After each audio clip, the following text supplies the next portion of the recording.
ओम सिद्धिबुद्धि सहिताय श्रीमन्महागणाधिपतये नमो नमः। मैं आज थोड़ा अपने विषय से हट करके कुछ चीज़ें आपको बताना चाहता हूँ। यद्यपि मैं तो कुछ पौराणिक ऐसी अनबूझ अज्ञात रहस्यमय चीज़ों को बताने का सिलसिला जारी रखा था, लेकिन बीच में मैं देखा कि मेरे बहुत शुभचिंतक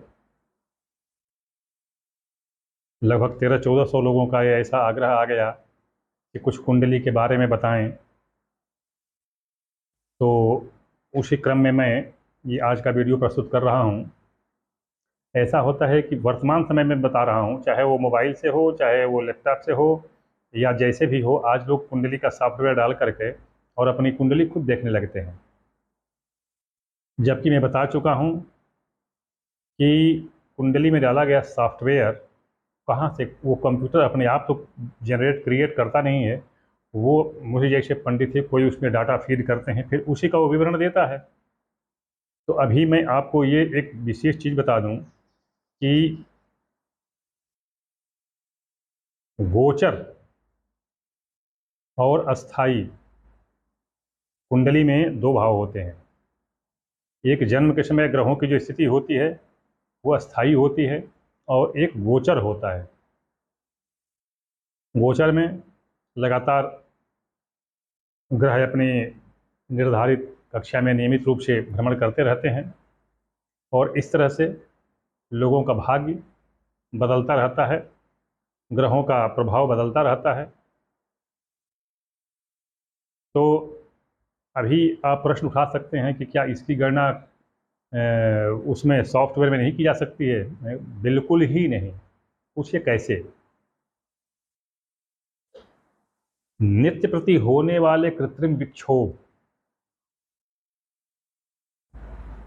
अनावश्यक रूप से अंतरिक्ष में होने वाला विक्षोभ, हस्तक्षेप, और बहुत अधिक संख्या में लोगों द्वारा किया जाने वाला अनाचार अत्याचार, उससे निकलने वाली किरणें, तरंगे, भाप, या अपनी जो भावनाओं और संवेदनाओं की जो तरंगे होती हैं, वो उससे इन पर बहुत बड़ा प्रभाव पड़ता है, और अंतरिक्ष में विक्षोभ पैदा होता है, जिससे कक्षाओं में विचलन पैदा होता है, और ग्रह जो है अपनी स्थिति बदलते रहते हैं। तो ये गणना कंप्यूटर सॉफ्टवेयर लैपटॉप में डाले गए डाटा, कभी वो डाटा तो डाल दिया पंडित जी ने, वो तो डाटा अस्थाई है। तो ये गणना जो सॉफ्टवेयर है वो नहीं करता है, पहली चीज़। दूसरी चीज़, जैसा मैं बता दिया आपको पहले ही कि भाग्यफल दो तरह से कहा जाता है। कैसे कैसे? एक होता है दृष्ट दृष्ट भाग्य। दृष्ट भाग्य मतलब जो दिखाई दे, जैसे सूर्य ग्रहण, चंद्र ग्रहण, भूकंप, ये चंद्र सूर्य श्रृंगावनति, ये जो चीज़ें हैं ये दिखाई देती हैं। और एक होता है भाग्यफल कहने का तरीका अदृश्य। अदृश्य में विवाह, मृत्यु, जन्म, यात्रा इत्यादि जो हैं ये छिपे हुए हैं, तो ये अदृश्य होते हैं। अब बताते हैं जो पंचांग में या सॉफ्ट में डाले जाते हैं, जो विवरण जो डाले जाते हैं उनका, वो सोदय और लंकोदय, जो ज्योतिष में थोड़ा बहुत ज्ञान रखते होंगे, वो सोदय और लंकोदय मान पर निकाले जाते हैं कि अस्थायी रूप से मेघ का उदय कहाँ पर है, वो अस्थायी है। वो उनका जो है अनुमान किया जाता है कि वो उनका चर, पलभा इत्यादि क्रांति वृत्त से निकाला जाता है, जो अस्थायी है। और वो एक चर खंड के लिए, मतलब एक राशि खंड के लिए है। जैसे पृथ्वी पर मकर रेखा और कर्क रेखा के बीच में पड़ने वाले समूचे भूखंड के लिए है। तो वो जो है वो बहुत विस्तृत रूप में एक राशि के लिए है, व्यक्ति के लिए नहीं। और जो यह विवरण जो हमारे ऋषि मुनियों ने बनाया है, वो किसी के लिए व्यक्तिगत नहीं बनाया है, वह बहुजन हिताय बहुजन सुखाय के लिए बनाया है। तो इसलिए वो जो सॉफ्टवेयर है वो एक समुदाय, एक राशि, ढेरी, उसके लिए उससे व्यक्तिगत विवरण की कभी उम्मीद मत कीजिएगा। अब है कि व्यक्तिगत विवरण कैसे, व्यक्तिगत विवरण के लिए मैं बता दूं कि आप जानते होंगे, इस सूर्योदय, आज के सूर्योदय से कल के सूर्योदय के बीच में 12 राशियां भुगत जाती हैं। 12 राशियां भुगत जाती हैं, फिर अगली राशि आती है। तो 12 राशियां हैं, 24 घंटे में 12 राशियां, 1 घंटे में 2 राशि, यानी 2 घंटे में 1 राशि। तो यानी कहने का मतलब ये कि हर 2 घंटे पर एक राशि बदलती जाती है। अब आप लग्न निकालने का देख लीजिए, मैं बता दूं आपको। जैसे मान लीजिए सूर्योदय के समय सिंह लग्न में सूर्य हो, और सूर्योदय मान लीजिए 6 बजे हुआ हो, किसी का जन्म हुआ है 12 बजे दिन में, तो अब 6 बजे से देखिए कि कितने घंटे बीत गए। 7, 8, 9, 10, 11, 12, 6 घंटे, 6 घंटे बीत गए। तो 2-2 घंटे यानी 3 राशियां बीत गई, यानी कि सिंह लग्न के बाद 3 राशि। तो कन्या, तुला, वृश्चिक, ये बीत गई धनु राशि, यानी उसका जन्म धनु लग्न में हुआ है, धनु लग्न में हुआ है। इसको शास्त्र में बताया भी गया है, ऋषि मुनियों ने बताया भी है कि इष्ट घटी खडगुण करो रवि के अंश मिलाए, 30 अंश दे ताहि को लग्न भाव बन जाए, इष्टम खड़गनम तू कारये। इसको बताया भी है। इसलिए लग्न 2 तरह से निकाली जाती है, एक पूरे राशि खंड के लिए और एक व्यक्तिगत के लिए। इसको आप चाहें तो महर्षि पराशर के होरा शास्त्र में इसको आप देख भी सकते हैं। इसको फेसबुक पर मैं बहुत डाल भी दिया हूँ, लेकिन मुझे आज बताना पड़ा, तो इसको आप देख सकते हैं। तो इस तरह से आप कंप्यूटर या के सॉफ्टवेयर से बनी कुंडली को आप अपना व्यक्तिगत मान करके मत चलिएगा, एक चीज़। दूसरी चीज़ मैं बता दूं कि एक मतलब कि 2 घंटे के बीच में जन्म लिए प्रत्येक व्यक्ति का राशि, लग्न, भाग्य फल सब कुछ कुंडली में, उसमें सॉफ्टवेयर में एक ही जगह आप डाल के देख लीजिएगा। जैसे मान लीजिए कि 8 से 10, तो 2 घंटे के बीच जितना भी जन्म हुआ होगा सबका भाग्यफल एक ही देगा। कंप्यूटर में के सॉफ्टवेयर में डाल के आप देख लीजिएगा, सबका भाग्यफल एक ही देगा। अभी आप ये सोचिए कि मान लीजिए कि देता है कि मेष राशि वालों की शादी हो जाएगी। अभी ये बताइए कि आज विश्व की आबादी मान लीजिए 12 अरब, या चलिए 6 अरब, 6 अरब मान लीजिए विश्व की आबादी। तो 6 अरब में ही ये 6 अरब के लोग जितने भी हैं वो 12 राशियों में तो आखिर आएंगे। तो यानी एक राशि पर 50 करोड़। अब ये बताइए कि मेष राशि वालों की शादी हो जाएगी तो क्या 50 करोड़ लोगों की शादी एक ही दिन हो जाएगी, या 50 करोड़ लोगों की दुर्घटना एक ही दिन हो जाएगी? संभव है कभी ये? या 50 करोड़ लोग एक ही दिन नौकरी पा जाएंगे, या जो भी हो, ये संभव नहीं है। तो वो जो है वो राशि खंड के लिए, एक राशि खंड, राशि मतलब क्या होता है? ढेरी, डंप। तो वो राशि खंड के लिए है। नहीं कहते हैं कि अरे यार बहुत बड़ी राशि इकट्ठा हो गई है। तो राशि वो एक ढेरी के लिए होता है, एक पूरे बहुत बड़े भूखंड के लिए होता है। तो यह जो है कंप्यूटर की कुंडली जो सॉफ्टवेयर से बनती है, वो कभी व्यक्तिगत या आपके लिए, हमारे लिए व्यक्तिगत रूप से एक आदमी के लिए नहीं हो सकती है। तो इसीलिए महर्षि पराशर ने होरा शास्त्र में इसको बताया भी है, कोई चाहे तो देख भी सकता है। दूसरी चीज कि लोगों में आया यह कि कुंडली के बारे में मैं बता दूं कि कुछ लोग इतना जागरूक हो गए हैं कि कुछ लोग, चलिए मैं कंप्यूटर की कुंडली ही मान लेता हूं, तो उसमें लोग देख लेते हैं आमतौर पर। तो जैसे मान लीजिए किसी ने देख लिया कोई कुंडली, थोड़ा मान लीजिए कि थोड़ा बहुत जानकारी है, और किसी ने देख लिया कि शनि, मान लीजिए शनि और गुरु नवम भाव में है, शनि और गुरु नवम भाव में, भाग्य भाव में, और वो मीन राशि के हैं, मीन राशि का नवम भाव में मीन राशि। तो मीन राशि तो गुरु की अपनी राशि है, धनु और मीन दोनों गुरु की अपनी राशि होती है। तो गुरु तो मीन राशि में है। अभी आप ये देख लीजिए, क्यों कि शनि जो है, शनि क्या होता है? 8वें भाव का, यानी 9वें भाव में अगर मीन राशि है तो 8वें भाव में कुंभ राशि होगी, तो 8वें भाव का स्वामी हो गया। और यह सामान्य नियम है कि कोई भी ग्रह अपनी अंतिम राशि का, जैसे कुंडली में 11 भाव तक, 12 भाव तक में जो ग्रह की अंतिम राशि पड़ेगी वह उसी का फल देगा। तो धनु तो इसकी पहले आ जाएगी। मान लीजिए कि इसका मीन जो है, मीन 8वें में है, तो उसके पहले ही धनु पड़ेगा, तो इसका मतलब कि गुरु मीन राशि का फल देगा। तो गुरु तो मान लीजिए, चलिए थोड़ा फल अच्छा देगा, अच्छा देगा, भाग्य भाव में है, मीन राशि में, अपने घर में है। लेकिन शनि जो है वो 11वें भाव का स्वामी है। अरे कुंभ कुंभ राशि का स्वामी है। कुंभ राशि 8वें में पड़ेगी, उसकी एक राशि और है, वो भी पहले ही पड़ जा रही है 7वें भाव में, मकर राशि। तो शनि का तो फल अशुभ होगा। अभी आप ये देखिए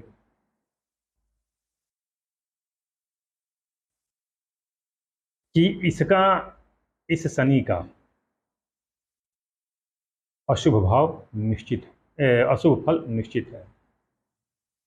अभी आप एक चीज और देखिए,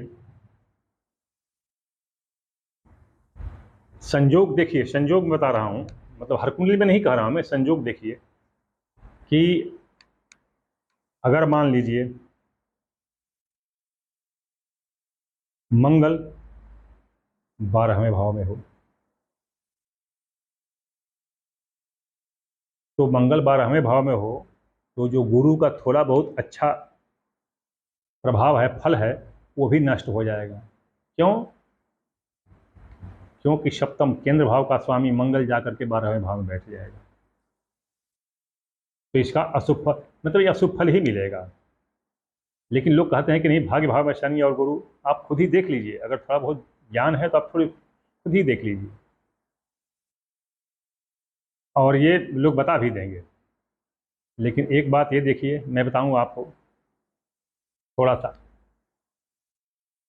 कि यह आगे की बात कोई नहीं जानता। कैसे, क्या नहीं जानता? ये सिर्फ लग्न कुंडली देख करके ही फल निर्धारित कर देते हैं।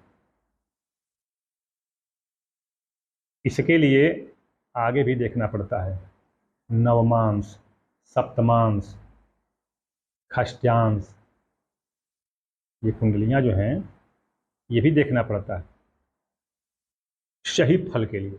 कैसे? कोई कह दिया कि अरे उसका वो 2 घंटे में पहुंच जाएगा, ठीक, 2 घंटे में पहुंच जाएगा। कहीं जाना होगा किसी को तो बोला कि 2 घंटे में पहुंच जाएगा। कोई कह दिया कि नहीं 2:30 बजे पहुंच जाएगा। देखिए, तो 2:30 बजे कहा तो एक थोड़ी निश्चितता आई, निश्चितता आई कि 2:30 बजे तक पहुंचेगा। और अगर कोई कह दिया कि नहीं 2:30 और 10 सेकंड पर पहुंचेगा, देखिए उससे भी, यानी बिल्कुल 2:30 पर वो पहुंच जाएगा।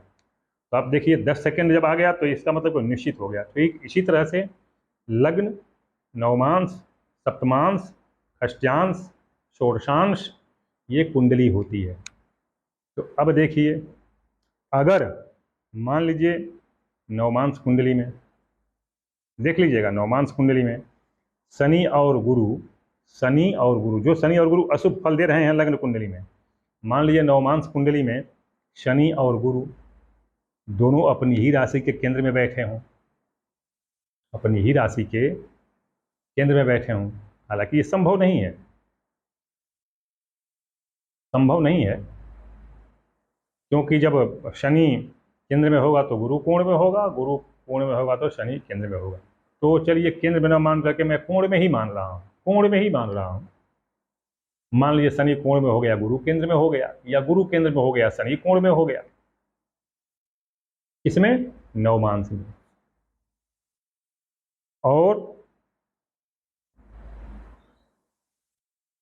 उसका लग्न जो है वो नवमांश कुंडली का लग्न भी मान लीजिए मीन है, और मंगल भी मान लीजिए वर्गोत्तम है, मंगल भी मान लीजिए वर्गोत्तम है नवमांश कुंडली में। तो अब आप देखिए, एक तो लग्न वर्गोत्तम,